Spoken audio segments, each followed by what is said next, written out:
Based on evidence gathered in his archaeological digs, the German Orientalist Ernest Herzfeld hypothesized that Achaemenid inscriptions had revealed that the name Iranian corresponds to the ancient term Aryanam Khashatram, the empire of Aryans.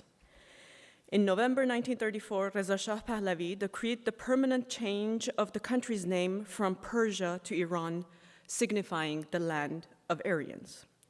While historians ascribe this symbolic shift to the king's chauvinistic nationalism, they overlook the fact that 3 decades later, the matter had been fervently argued by Europe's art historians. Described as one of the most heated controversies of modern scholarship, the Orient or Rome debate was inflamed by the simultaneous publications of 2 books in 1901. On the one hand, the Italian archaeologist Giovanni Rivora, in The Origin of Lombardic Architecture, argued that the origin of Western, especially Gothic architecture, is to be found in Roman ingenuity. On the other hand, in Orient or Rome, the Viennese art historian Joseph Strygowski contended that Western artistic sources ought to be traced to the Indo-Germanic Geist, pointing instead to the Orient. Both men insisted on the scientific basis of their theories. Remarkably, decades later, Strygowski continued to implore enthusiasts and skeptics alike to trace Western artistic connections, quote, not to the ancient Near East, not to Persia, but to Iran, Armenia, and India. Disseminating from the Orient or Rome debate and Strygowski's art historical theories, I explored the link between the now lost ties between Europe's struggle to define an architectural canon and the byproduct of such undertakings on Iran's stylistic eclecticism of the 1900s to the 1920s. And I'm going to give you just 2 examples, although there are some 24 examples of these buildings. And I'm going to focus on Iran, although Strygowski's writing was so polemic and so extensive that the same theories could be applied to the Indian case, the Turkish case, the Bulgarian case, and a number of other cases. While denounced for his brand of racism and while his Orient was as elusive as our healthcare plan, Strygowski is insistent on a global art historical outlook bolstered by his considerable knowledge of marginalized areas of study, Germanic, Islamic, Slavic, and prehistorical material, has much in common with our own preoccupation with cross-cultural exchanges in art history, the center-periphery discourse in art historiography, Western tokenism of non-Western art in some art institutions, and the self-serving corporate lip service to globalization. As the occupant of the first European chair for non-Western art history in Europe and everywhere else, Strygowski searched for an alternative method that used artifacts to challenge the exclusivist text-based philological technique and Latinocentric geoculture in order to explain the past. As postcolonial and cultural studies came to bear out a century later, Europe's colonial experience had not only undermined the structures that had enabled its imperialistic schemes, but also facilitated intellectual and artistic mobility worldwide. While Western colonialism was instrumental in investing the concept of high culture, it was also, as in the case of the Orient or Rome debate, a project that gradually destabilized the hegemony of Eurocentric historiography. Strygowski emerged not only in controversy, but also in a pivotal moment in Western academic and colonial political history. Following the Comte de Gobineau and Ernest Herzfeld, he began to question the established Rome Center historiography of the 19th century and drew attention to, quote, the pure, if primitive, power of the Germanic tribes and the abiding, if undynamic, endurance of the Orient, unquote. After traveling to Russian and Ottoman Armenia in 1889, Egypt, Bulgaria, Istanbul, and Jerusalem in the late 1890s, he returned home to produce his groundbreaking theoretical work, Orient oder Rum. And he was particularly proud of traveling, and he accused Grigor of being an armchair scholar. While he occupied a prestigious post at the universities of Graz and Vienna, his two-volume first situated him at the heart of art historical and racial debates, only to erase him out of all academic and Orientalist discourses. Inspired by philologists and archaeologists, including Franz Cumont, who had mapped the migration of Mitrism from Iran to Rome in the first 2 centuries of Christianity, Strygovsky proposed a genealogy of Indo-European architectural type. His subsequent books, and he had many, Altai-Iran and the Migrations, 1917, The Architecture of the Armenians and Europe, 1918, The Origin of Christian Church Art, 1920, and as I said, many others, supported his basic thesis that the root of Western architecture was not of, quote, Hellenistic, but of Zoroastrian Mazdaic origin in its signification and of Iranian in its form, unquote. Strygovsky's object-oriented and in situ analysis, promoting a new approach to artifacts by determining their parent form, enabled him to narrow his architectural type, an early example of which he had documented during his 1889 trip to Armenia. He made typological distinctions between the West European domed basilica and the Armenian domed cruciform church, contending that the morphological evolution of these two basic elements, the dome and the square base, was pivotal to the migration and transformation of architectural traditions in different Indo-European societies. Strygovsky declared that the typology had originated in the heart, with the genesis in the Indo-Germanic and Zoroastrian Mazdaean rituals of circumambulating the fire. Medieval Armenia, to which Strygovsky had access and about which no major Western scholar had published, and this is important, figured as both a temporal and a spatial transition point between ancient Iran and modern Europe. The complex four-tiered plan in Armenia led him to the simpler brick structure in Iran with the basic configuration of a chartah, a dome on a square base open on 4 sides. So here you're seeing Sasanian palace and this kind of basic configuration that was used for, probably used for Zoroastrian temple designs, now were extended to palace design.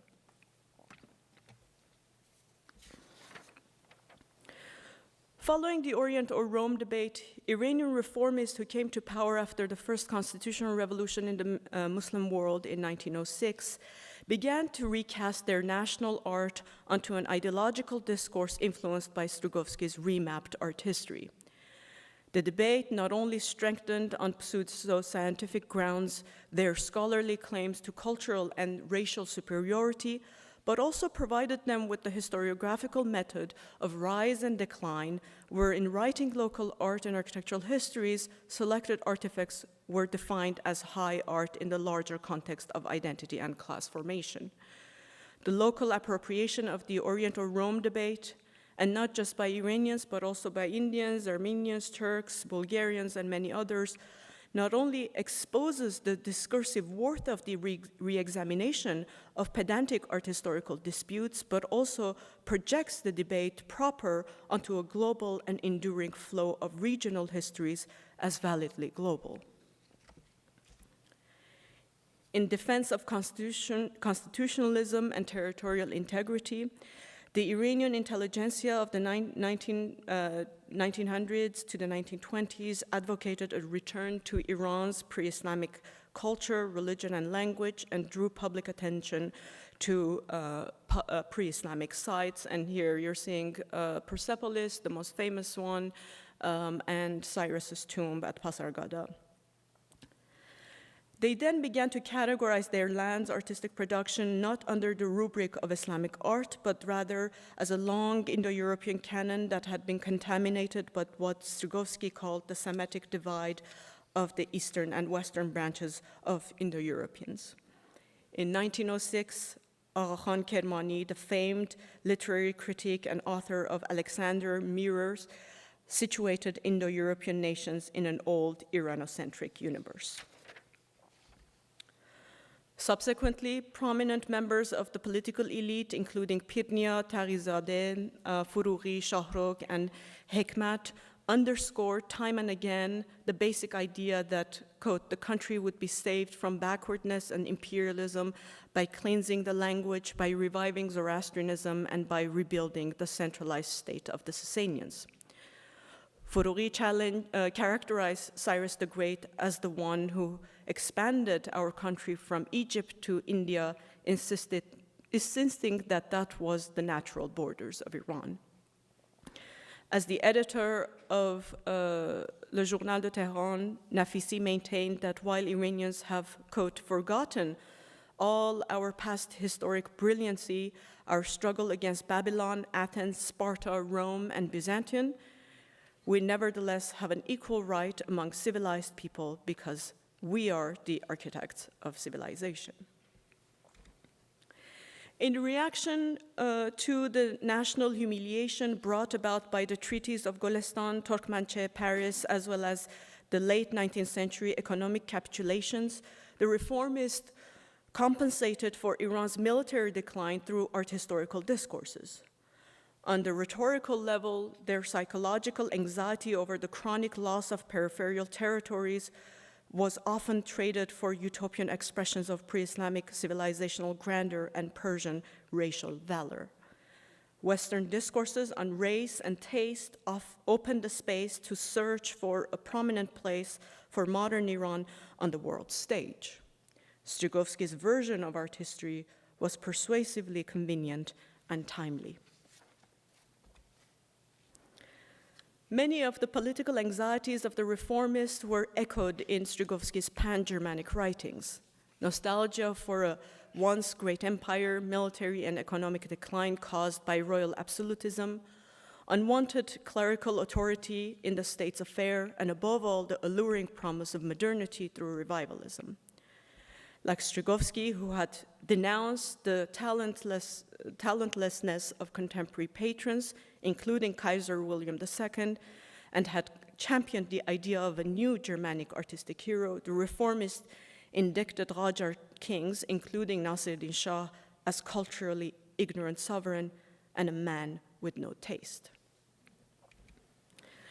Like Iranian reformists, Strygovsky had characterized the religious establishment as a corrupt institution of propaganda that had for centuries retarded the artistic expression of nation spirit. All of these are in quotations. Latin Catholic Rome was parallel to Arab Umayyad Damascus in that which was perceived as a violent and untimely disruption of German-Iranian artistic evolution. For while the Iranian elite blamed the Muslim invasion of the 7th century for the ruin of the civilized Zoroastrian empires, and according to them, the delay of the creative ability of Iran's talented Aryan population, Strygovsky accused the decadent and tyrannical Mediterranean power men who, in his view, used the basilica plan and representational art as tools of propaganda in coercing the spiritual and introspective Aryans. Revivalism as a phenomenon, either in practice or in historiography, was not a new practice to the 19th century Iranian. For example, in Fatali Shah Qajar's 1823 rock cut of himself as a Zoroastrian Sasanian king near Tehran, you're seeing here, nor were they new to the well-to-do Parsis of the British Raj, and this is the India part of the project, as in this 1898 Zoroastrian temple in Bombay. Similarly, the publication that promoted Zoroastrian heritage par excellence was the 1896 Asar Ajam by Muhammad Forsat Shirazi. In addition to a massive heritage history, the book was meant to be a pedagogical tool with its meticulous footnotes and illustrations. While abiding to Qajar literary tradition of the author exalted the contemporary kings, local governors, and Muslim historical figures, it was in fact a groundbreaking survey of major Achaemenid and Sasanian sites in 2 volumes. However, the novelty of the post-Orient or Rome debate architecture and art history in Iran was the pseudo-scientific discourse that underpinned it. Therefore, the stylistic shift that occurred after that was because the reformists believed that Strygovsky had provided them with the sound Western scientific basis, which validated borrowing and synthesizing. Achaemenid, Sasanian, Imperial Roman, Italian Renaissance, Safavid, Qajar, and Parsi artistic traditions now belonged to them. So I'm going to give you two examples of this series of buildings. The building enigmatically called Cyril Islam, the Path of Islam, was prominently erected on Nasser Khosrow Avenue, facing Nasseruddin Shah's Sun Palace. You'll see a 1932 date here, which I believe is a date when it was transformed from a noble residential building to a caravanserai. What remains of the original structure of circa 1915 is its astonishing front elevation that blends Italian early Renaissance sculptures and classical columns with Achaemenid iconography and Safavid ornamentations. At the central top, the Faravar, the Zoroastrian good spirit, is a variation of the one at the Hall of 100 Columns in Persepolis. The pediment, uncharacteristic of Iranian architecture before or after Islam, is flanked by two Corinthian columns, while two tondi of unidentified figures crown the capitals. The pediment is composed of two figures, probably Shem and Japhet, who cover their drunken father Noah, mocked by his older son, Cam.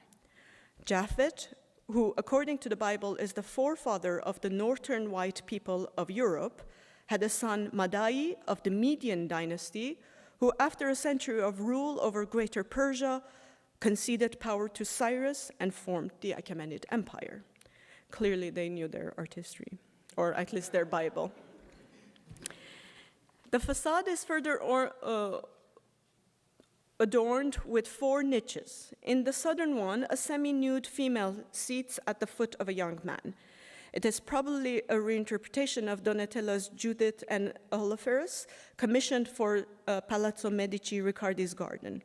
Originally placed next to Donatello's David, both sculptures depicted tyrant slayers and were perceived by the Medicis as triumph over despotism. In the midst of a constitutional struggle where Iranian reformists were bent on curbing the absolute power of Qajar kings, the pedestal inscription, quote, "Kings fall through luxury, cities rise through virtues, behold the neck of pride severed by the hand of humility," might have had a special resonance in spite of the fact that the formal appropriation of the Italian composition was total. The niche immediately north of this houses the figure of Saint Christopher, the Christian patron saint of pilgrims, who carries Christ on his shoulder, while the two northern niches depict a liberal interpretation of Bernini's Tomb of Pope Urban VIII in St. Peter's. These and the entire facade are organized in horizontal and vertical bands of polychrome ceramic tiles, multicolored glaze tiles, floral stuccos, and decorative brickwork typical to contemporary Qajar architecture, so contemporary architecture.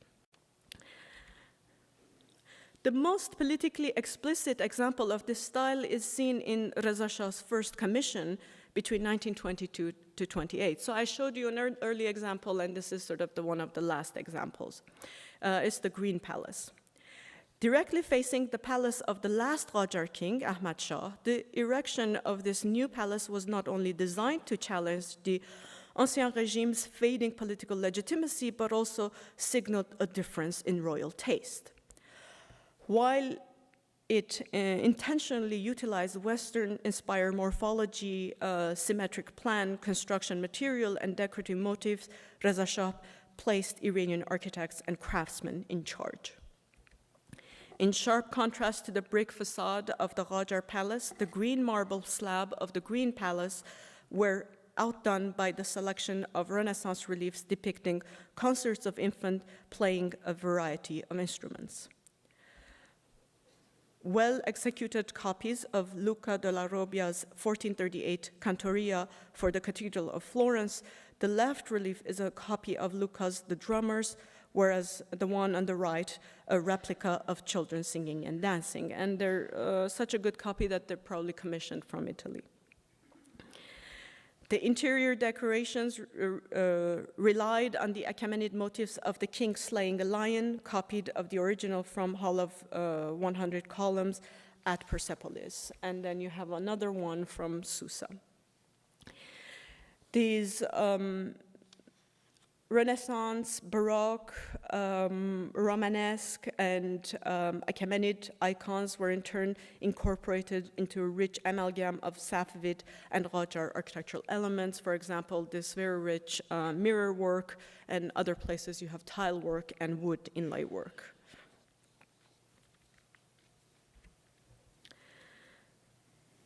In 1892, after visiting several aristocratic residences in Tehran and Shiraz, Lord Curzon concluded that, quote, the Oriental intellect seemed to derive a particular gratification from the display of duplicates, whereas the Persian taste, if restricted to its native art, seldom errs. The moment it is turned adrift into a new world, all sense of perspective, proportion, or beauty, all sense of aesthetic perception, in fact, appears to vanish, unquote. Curzon, of course, missed the point. Iranians were not merely copying and doing a bad job at that. These buildings are not manifestations of the half-cooked and half-debased taste of the Persian aristocracy, as he had insisted, but rather a highly intuitive process that negotiated the complexities of colonial politics that included the formation of identities through the appropriation of the hegemonic discourse on race and taste.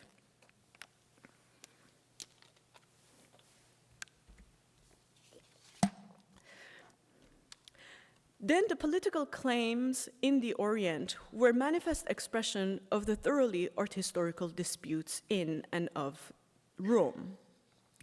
The Orient or Rome debate helped define not only the parameters of subsequent political culture in territories that it included in its historiography, but also the very conception of these regions as a modern nation state presented as ethno-culturally homogeneous. The history of the debate is also the key to the contemporary architectural cultures of these locals.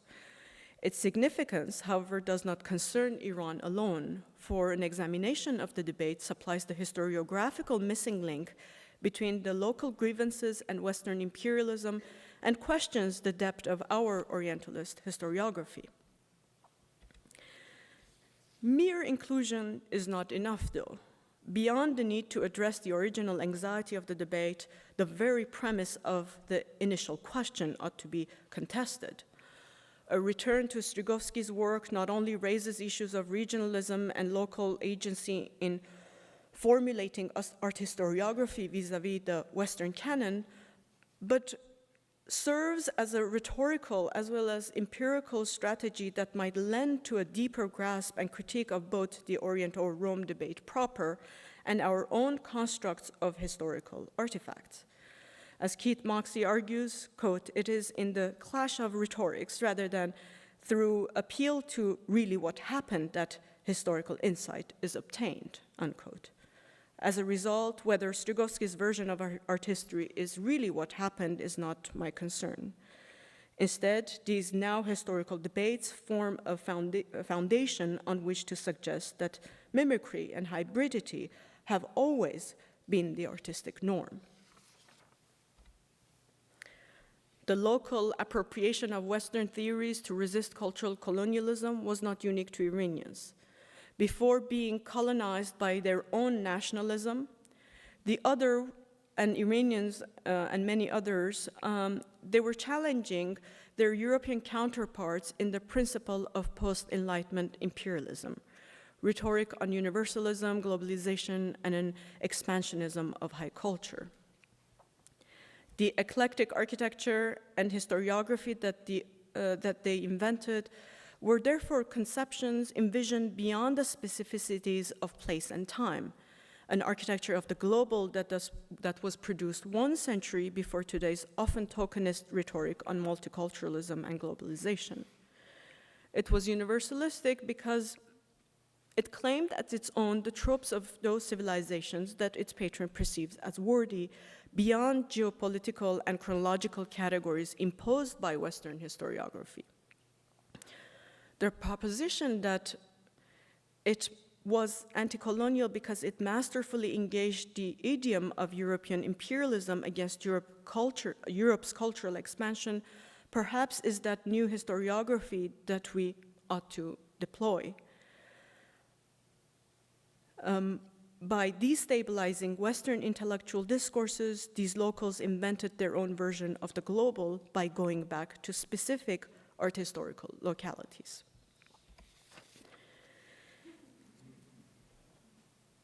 And this is the part of the paper that, that Jill and Aruna sort of forced me to think about.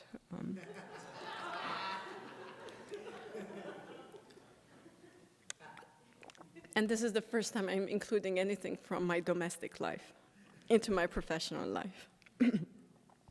In rethinking the global turn, we might begin with the premise that there are no known uncontaminated pure origins for artistic innovations, but rather multiple tactics of resisting to and transformation of the appropriated artifact. Historiographical denial of the interplay of these networks impoverishes the potency of resistance and their historical significance in the dialectics of power. That there are no originals and copies is simplistic at best, or ought to be. That is, what is not is the realization of the banality of art historical constructs of the beautiful, of the authentic, of the original, when plugged into the colonial structures of power. So basically, I sort of thought about this idea that it's not what art is, but what art does. So sort of I thought about sort of how come no one is volunteering to becoming the art historian of the artwork of my 5-year-old. And so it's because it doesn't do anything, except that she keeps drawing me and my ex with holding hands. So she's exercising sort of psychological power over me. So in a way, what I sort of came to realize while thinking about this conference was it doesn't matter if these buildings are beautiful or they're kitsch or they did the Noah sort of wrapping right or not. It's what they do. They resist colonialism in some form or other. When the beautiful and the original are seen as an art historical instruments to coerce or defy power, then the question of origins and originality differs its teleological potency to that of sociopolitical purpose. In this specific case, therefore, the predicament is neither Orient nor Rome per se. It is the reluctance to come to terms with the fact that such a question has been asked and answered in ways that pain us. In other words, its real danger is neither the resurgence of the question nor the reinvention of its history, but instead the art historian's reluctance to readdress the issue by tackling its most taxing context. Only when the Orient or Rome debate, as well as all other art historical artifacts and debates, are confronted as a form of rhetoric, a rhetoric of persuasion as much as one of historical, epistemological, and empirical truth, would we, as Moxie argues, be in a position to examine its, quote, persuasive strategies for what they are, and to acknowledge that our own interventions in the rhetoric of history must also be informed by ethical and political agendas, unquote. Thank you very much.